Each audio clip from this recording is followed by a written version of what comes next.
নমস্কাৰ ৰাইজসকল, আপোনালোকে জানেনে আমাৰ অসমত যে এগৰাকী বহুত ভাল বহুত ডাঙৰ ডায়লগ মাষ্টৰণী আছে আৰু সেই ডায়লগ মাষ্টৰণীজনীৰ নাম হৈছে পলাক্ষী দাস।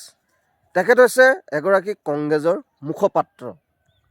তো তেখেতৰ যেতিয়া ডায়লগবিলাক শুনো হাঁহি একেবাৰে ৰখাব নোৱাৰোঁ, বম হাঁহি উঠে। আহকচোন বাৰু আজি কেইদিনমান আগতে কৈ যোৱা এটা ডায়লগ আমি সকলোৱে একেলগে পঢ়োঁ আৰু অলপমান হাঁহোঁ।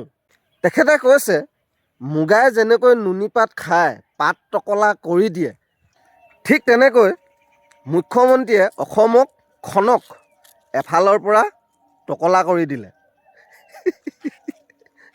এইটো আকৌ কেনেকুৱা ডায়লগ ক'লেও মেডামজী, অকণমান শুদ্ধকৈ ক'বলৈ শিকক।